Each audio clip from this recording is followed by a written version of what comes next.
Precisamente es una de las recomendaciones de la Relatoría sobre Libertad de Expresión, de la Comisión Interamericana, porque se utiliza el derecho penal para, de alguna manera, criminalizar la libertad de expresión. Entonces, el Estado de Honduras ha firmado tratados internacionales, ha firmado la Convención Americana y uno esperaría, por supuesto, que bajo el principio de buena fe acceda a realizar estas reformas que son importantes para garantizar la libertad de expresión en el país, no solamente de periodistas y comunicadores sociales, sino de todas las personas. Y cuando el Estado no atiende este tipo de recomendaciones, ¿está desafiando al sistema interamericano? Pues lamentablemente lo que está demostrando es que no tiene un interés por cumplir con sus obligaciones internacionales, ¿verdad? Creo que es muy lamentable, no es bien visto a nivel internacional. Ahora hay pues cada vez más presión internacional para que los estados garanticen la expresión libre de ideas, los espacios democráticos, y en estados donde hay este tipo de restricciones, pues lo que hay es un cierre democrático y eso no es conveniente. Entonces, de alguna manera, pues sí, es un incumplimiento de las obligaciones internacionales. ¿Usted tiene conocimiento de la situación que vive el país después del golpe de Estado, Marcia, en visitas que ha hecho de manera oficial en representando organismos defensores de derechos humanos? ¿Se ha recrudecido el tema de la libertad de expresión, las violaciones a los derechos humanos de los grupos vulnerables, de los pueblos originarios, como de las y los defensores de derechos humanos? Sí, lamentablemente hay temas no superados desde el golpe de Estado, por supuesto.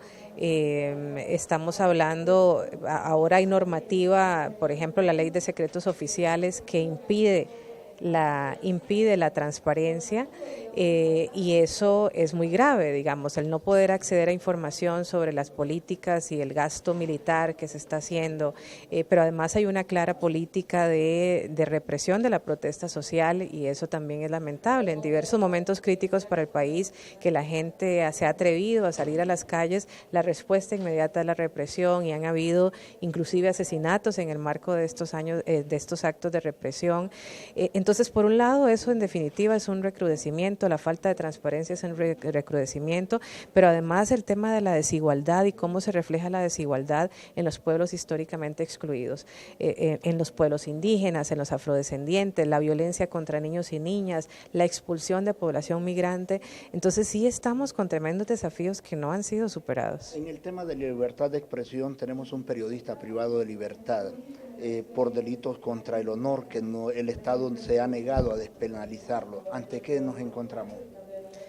Sí, hay recomendaciones, ¿verdad? Y entiendo que ese caso ha sido presentado inclusive ante la Comisión Interamericana. Si el Estado hiciera caso omiso a estas recomendaciones y a este proceso, pues se enfrentaría eventualmente ante una decisión de la Corte Interamericana y probablemente ante una condena, porque sí hay un consenso internacional de que no se pueden utilizar la prisión. Hay otros mecanismos para efectos de salvaguardar el derecho al honor, pero no necesariamente, no es proporcional que haya una respuesta de prisión ante este tipo de hechos. ¿El Estado de Honduras no le interesa la convencionalidad de otros países en estos temas de derechos humanos? Bueno, sus acciones hablan por sí solas, ¿verdad? Lamentablemente, si hace caso omiso a estas recomendaciones y no toma acciones claras para hacer las reformas, pues claramente está dando un mensaje de que no está dispuesto a cumplir con esos compromisos. ¿Y esto podría ocasionar que nuevamente el Estado de Honduras sea incluido en la lista negra por el sistema interamericano? Sí, esta y varias otras acciones que ya he señalado, ¿verdad? El país enfrenta no solamente desafíos en libertad de expresión, sino desafíos en otro tipo de derechos. Entonces, claro que si la Comisión Interamericana determina que no están siendo abordadas bien las problemáticas y no están siendo acogidas las recomendaciones, podría Honduras ser considerado uno de los países con mayores problemas en estas temáticas.